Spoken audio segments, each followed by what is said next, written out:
മുനമ്പം കമ്മീഷന്റെ കാലാവധി നീട്ടി. ജസ്റ്റിസ് സി എൻ രാമചന്ദ്രൻ നായരുടെ കാലാവധി 3 മാസത്തേക്കാണ് നീട്ടിയത്.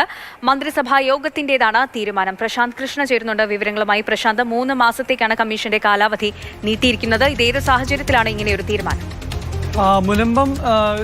മുനമ്പം ഭൂമിയുടെ ഉടമസ്ഥാവകാശം സംബന്ധിച്ച വിഷയത്തിൽ സർക്കാരിന് സ്വീകരിക്കേണ്ട നടപടികൾ നിർദ്ദേശിക്കുന്നതിന് വേണ്ടിയാണ് justice C N Ramachandran Nair കമ്മീഷനെ ഡിസംബർ മാസത്തിൽ നിയോഗിച്ചത്. 3 മാസത്തിനകം കമ്മീഷൻ റിപ്പോർട്ട് നൽകണം എന്നാണ് നിർദ്ദേശിച്ചത്. ജുഡീഷ്യൽ അധികാരമുള്ള കമ്മീഷനായിരുന്നില്ല, നിർദ്ദേശങ്ങൾ സമർപ്പിക്കുന്നതിന് വേണ്ടിയാണ് ഈ കമ്മീഷനെ നിയോഗിച്ചത്.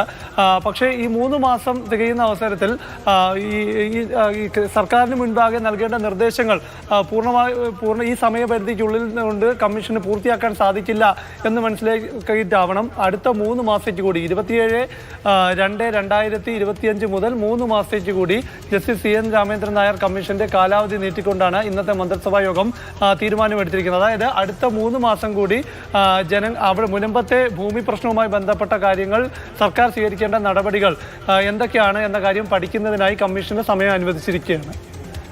ശരി, മുനമ്പത്തെ ഭൂമി വിഷയവുമായി ബന്ധപ്പെട്ട് 3 മാസം കൂടി അതിനെക്കുറിച്ച് പഠിക്കാനൊക്കെയുള്ള ഒരു സമയം കമ്മീഷന് നൽകിയിരിക്കുകയാണ്. മുനമ്പം കമ്മീഷന്റെ കാലാവധി 3 മാസത്തേക്ക് കൂടി നീട്ടിയിരിക്കുകയാണ്. പ്രശാന്ത് കൃഷ്ണയാണ് വിവരങ്ങൾ നൽകിയത്.